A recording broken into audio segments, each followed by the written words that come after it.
Baik pemirsa, dimanapun Anda berada, kita lanjutkan kembali dunia pendidikan, dialog inspiratif seputar dunia pendidikan. Dan tentunya hari ini kita masih bersama Bu Cas, panggilan akrab beliau yang semua siswa SMA MTA dan alumni pasti kenal begitu ya dengan nama Bu Cas, yang sebenarnya adalah Bu Nur Hasanah SPD MPD yang membahas mengenal lebih dekat pelajaran fisika, Iya, Bu Cas ya. fisika. Nah, sekarang kita menuju ke tips-tips ini untuk adik-adik kita, terutama yang saat ini mungkin kelas 7, 8, 9 yang nanti akan persiapan masuk ke IPA begitu. Iya.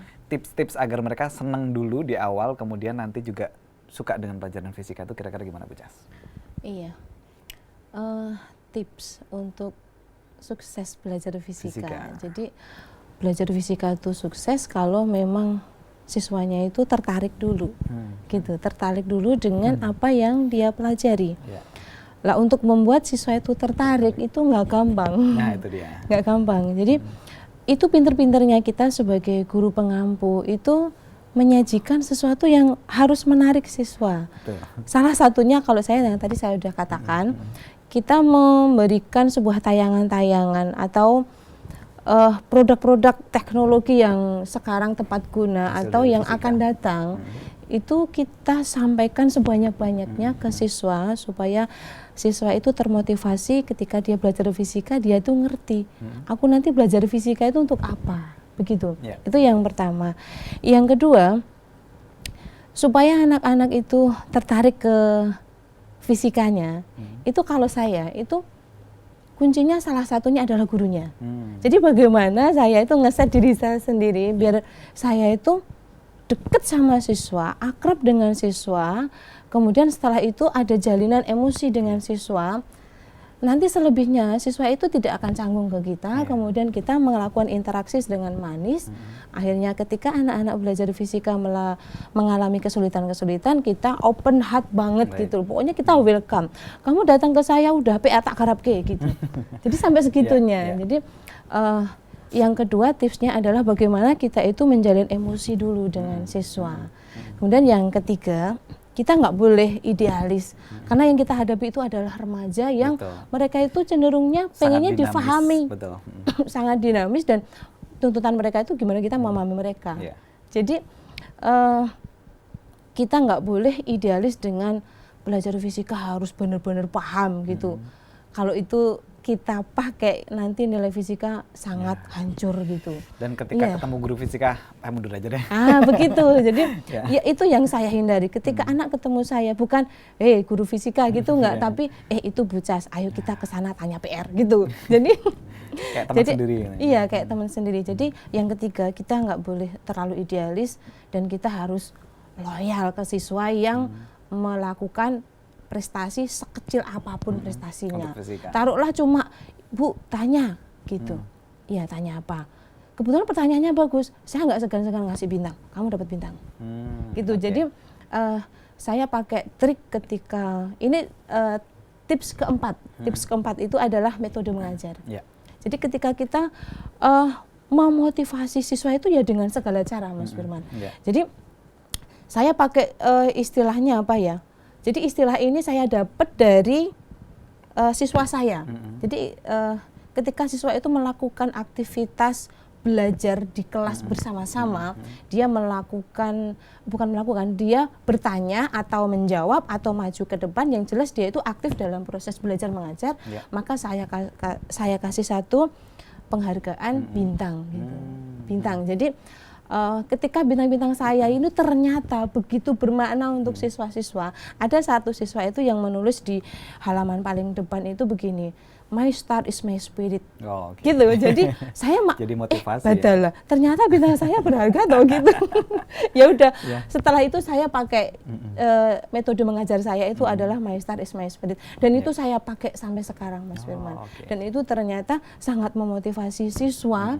Ketika saya memberi PR ke anak-anak itu juga, anak-anak itu nggak mau kan PR sekian besok ditumpuk kan gitu, nggak mau. Jadi saya memberi PR ke anak-anak itu bebas. Jadi saya cuma bilang PR wajib sekian nomor, PR sunnah tak terhingga gitu. Jadi dan ketika anak-anak mengerjakan PR, saya nggak akan pernah ngasih bintang kalau anak itu nggak mengerjakan PR wajib gitu. Jadi PR wajib nanti kita hitung kamu berapa sambil kita absen. Jadi si A 6, si B 2, si C 3 dan seterusnya kita ambil modusnya. Nah, dari modus itu jumlahnya berapa? Nah, taruhlah modusnya adalah 6. Maka yang mengerjakan PR sunnah di atas 6 semuanya dapat bintang. Gitu. Jadi ini ternyata sangat memacu siswa untuk berlomba-lomba gimana mengerjakan soal-soal tanpa saya suruh. Begitu. Jadi alhamdulillah ini saya sebagai pengajar kelas 3 merasakan anak-anak itu ya antusias. Terutama putri itu ya antusias sekali. Putra juga nggak kalah antusias, cuma kadang-kadang putra itu kurang rajin gitu Mas Firman ya. Jadi yang keempat ini adalah metode. Gitu, kita harus pandai-pandai mengatur metode. Begitu Mas. Oke, baik. Itu ya tips-tips yang sangat simpel dari Bu Cas yang namun bisa langsung diterapkan untuk adik-adik yang barangkali nanti kenapa ya harus suka sama fisika begitu ya. Nah, kalau kemudian bicara peluang Bu Cas dari teman-teman yang gemar mempelajari fisika, kalau peluang ke depan gimana sih Bu Cas? Karena di Indonesia mindsetnya kadang masih seperti ini ya, saya kuliah untuk mendapat pekerjaan gitu kan. Sebenarnya nggak ada salahnya sih, nggak ada salahnya sama sekali. Nah kemudian bagaimana peluang-peluang kerja orang-orang yang atau teman-teman yang semangat di bidang fisika atau kuliah di bidang fisika? Kalau masalah prospek pekerjaan ya Mas Firman, kalau dari pendidikan memang ini pasti sebuah wadah untuk mencetak pendidik akademisi. Tapi untuk yang murni fisika itu dia bisa menjadi apa saja gitu. Jadi dia mau jadi tunggal bengkel, oke. Mau jadi memang kalau saya katakan gini, seorang fisikawan itu adalah seorang raja.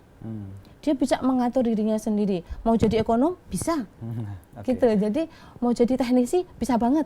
Atau seorang ekonom nyambi teknisi. Jadi memang sekali lagi kalau saya ngomong prospek kerja itu tidak ada yang bisa berbicara prospek kerja kecuali diri saya sendiri. Gitu. Jadi apalagi saya seorang fisikawan, saya bisa betulin lampu atau saya bisa betulin instalasi listrik dari PLN langsung. Ketika saya duduk manis kemudian ada orang datang minta tolong betulin instalasi listrik dari PLN, datang udah rezeki dulu. Gitu. Jadi memang apa ya, menurut saya sangat luas gitu ya prospek kerja.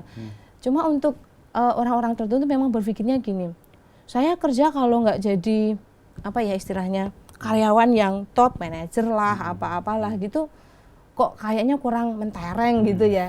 Itu bisa juga dan ternyata sebuah perusahaan itu memang biasanya kan melibatkan apa ya alat-alat mekanik yang berproses ya, yang berproses di dalam pabrik itu, dan itu tidak bisa dikerjakan oleh orang yang bukan fisikawan. Gitu. Jadi sekali lagi seorang fisikawan itu adalah raja gitu. Kalau tadi yang ketemu di UNS orang fisikawan itu adalah Tuhan, itu lebih banget gitu ya. Jadi seorang fisikawan itu adalah raja, dia bisa mengatur dirinya sendiri juga bahkan bisa menciptakan sesuatu, dan itu menurut saya pekerjaan yang justru dengan kemerdekaan dia bekerja itu dia mendapatkan apa ya kepuasan gitu ya, kepuasan tersendiri. Baik. Gitu. Baik, kalau bisa sedikit ditarik kesimpulan, ternyata banyak fisikawan-fisikawan yang kerja di ranah industri. Betul. Begitu ya, Bu Cas ya. Oke, nah mungkin di pabrik Anda, pemirsa, ternyata ada yang lulusan fisika, atau memang dicari yang lulusan-lulusan fisika, itu pasti kayak gitu ya, Bu Cas ya. Bisa jadi ada programmer juga bisa, kayak gitu ya. Jadi memang dari segala lini yang ada di pabrik itu bisa dimasuki oleh fisikawan. Teman-teman fisikawan. Oke, nah berkaitan dengan adik-adik kita yang belajar fisika, yang tadi di pemahaman awal fisika itu rumit dan lain sebagainya, ternyata dengan adanya pembelajaran yang menyenangkan tadi ya Bu Cas ya, menyenangkan yang seperti teman sendiri dan akhirnya menghasilkan beberapa prestasi. Prestasi terbaru apa nih Bu Cas kaitannya dengan fisika? Selain yang kemarin tampil di sini ya, di prestasi. Alhamdulillah kemarin saya sempat waktu hari Sabtu. Hari Sabtu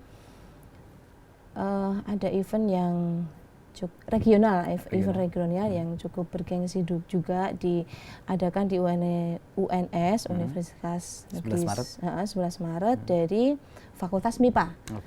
Namanya Pikometer. Jadi ini Pikometer kalau kegiatan dari MIPA secara menyeluruh itu namanya Fiesta gitu Mas Firman ya, Fiesta.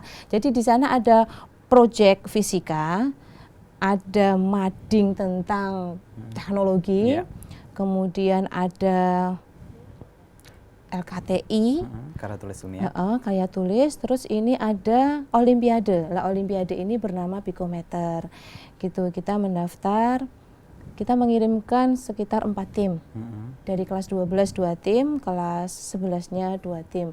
Ujung tombak kita tetap yang kelas 12 karena memang sudah menguasai materi.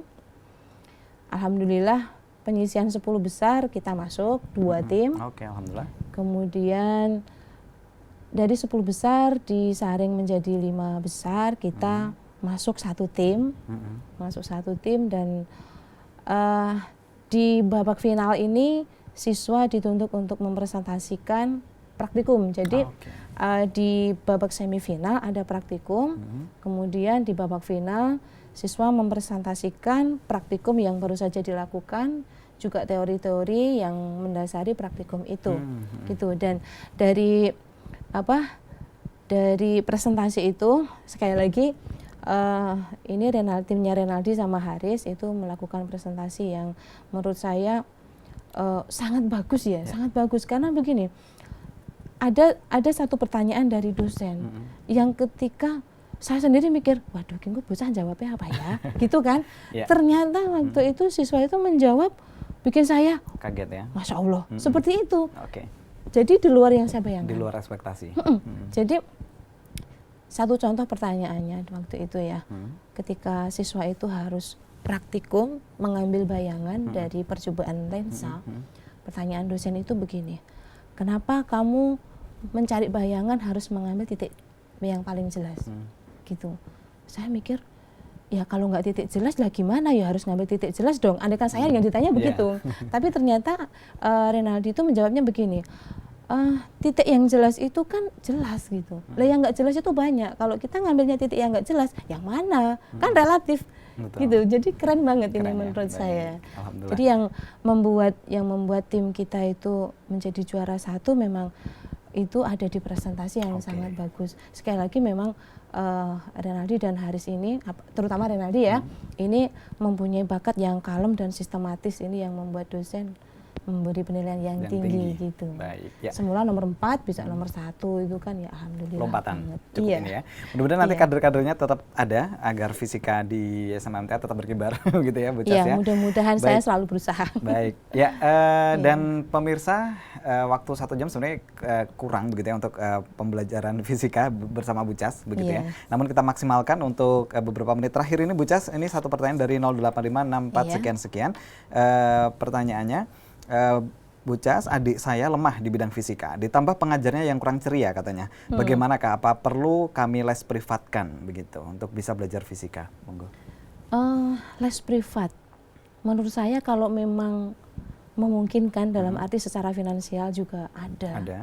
Itu akan sangat bagus malahan. Karena memang sesungguhnya belajar fisika tidak cukup hanya di kelas. Jadi di kelas itu kita dapatnya sedikit Mas Firman. Jadi ketika kita ingin belajar fisika lebih mendalam, itu tidak bisa kok tidak belajar mandiri. Lah, siswa yang belajar mandiri, kesadaran untuk belajar mandiri itu sedikit. Nah, untuk menopang itu maka siswa tidak belajar mandiri tapi didampingi dengan guru les. Gitu. Jadi kalau memang memungkinkan secara finansial mengundang guru les, kenapa tidak gitu. Baik, ya. Kemudian dari 085 225 sekian Bu Cas, pertanyaannya, saya menjadi lebih paham kaitannya dengan pembelajaran fisika karena ternyata tidak hanya dengan angka-angka dan angka, tetapi pemahaman dan bagaimana penciptaan. Mudah-mudahan untuk pembelajaran fisika lebih menarik katanya. Diterapkan di seluruh sekolah, tidak hanya di SMA MTA saja begitu. Sedikit tanggapan Bu Cas, monggo. Untuk membuat siswa senang tadi itu sekali lagi ya, itu salah satu kunci pokoknya adalah guru. Alhamdulillah saya tuh pernah diberi kesempatan, ini sebuah kehormatan untuk saya mendapatkan pelajaran fisika gasing Mas Firman namanya. Gasing ini adalah sebuah kreasi belajar fisika langsung dari profesornya Profesor Dr. Yohanes Surya 3 kali di Solo sekali sehari, kemudian di Magelang 1 hari dan di Bogor 1 minggu. Dan ini nggak main-main, biayanya sangat mahal gitu. Jadi kemampuan memberi pemahaman ke siswa dengan fisika gasing ini menurut saya sebuah lompatan yang luar biasa dan ini benar-benar menyenangkan. Gitu. Jadi untuk belajar fisika itu ternyata memang ada trik khusus gitu, ada trik khusus yang sekali lagi itu akan menyenangkan buat siswa kalau gurunya dulu menyampaikannya dengan menyenangkan. Begitu. Ya, depend on teachernya ya berarti ya. Ya, Sebenarnya satunya. betul. Masih banyak pertanyaan lagi yang lain Bu Cas, tapi karena waktu kita sangat terbatas, hanya 1 jam untuk hari ini. Mudah-mudahan kapan-kapan bisa mampir lagi ke sini kaitannya dengan perkembangan fisika. 1 menit terakhir Bu sebagai closing. Monggo. Iya. Para pemirsa MTA TV yang budiman, berkaitan dengan belajar fisika. Belajar fisika itu sebenarnya adalah belajar tentang keteraturan benda-benda di alam semesta ini, keteraturan yang membuktikan itu ketundukan mereka kepada sebuah kekuasaan yang maha kuasa, Tuhan Allah Subhanahu wa Ta'ala yang maha mengatur segala pergerakan. Jadi sebuah keteraturan hukum-hukum fisika antara hukum yang satu dengan hukum yang lain saling keteraturan, dan ini tidak mungkin terjadi dengan sendirinya.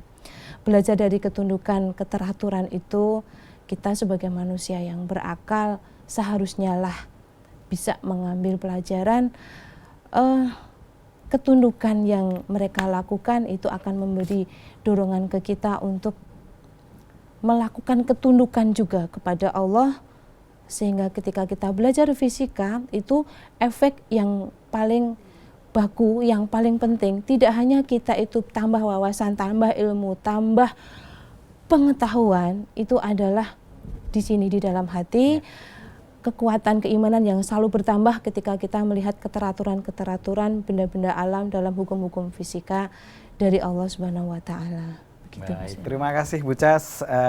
Selain fisikawan ternyata sastra juga ya. Bu Cas, kami ucapkan terima kasih. Mudah-mudahan sehat selalu dan bisa mendampingi adik-adik terus untuk berkarya di bidang fisika. Kita undang lagi kapan-kapan untuk mengetahui informasi terkini ya kaitannya dengan pembelajaran fisika. Assalamualaikum warahmatullahi wabarakatuh. Waalaikumsalam warahmatullahi wabarakatuh. Baik pemirsa, dimanapun Anda berada, saya sudah kebersamaan kita dengan Ibu Nur Hasanah MPD untuk pembelajaran fisika ya. Mudah-mudahan semakin tertarik di pelajaran fisika dan semakin terbuka pemahaman kita, ternyata belajar fisika itu sedemikian begitu. Dan untuk yang tertinggal di program Dunia Pendidikan nanti bisa simak di UCTV ataupun di YouTube dengan pembahasan fisika sebagai keywordnya. Kami mewakili teman-teman undur diri dan terima kasih. Insya Allah jumpa lagi di pekan yang akan datang. Assalamualaikum warahmatullahi wabarakatuh.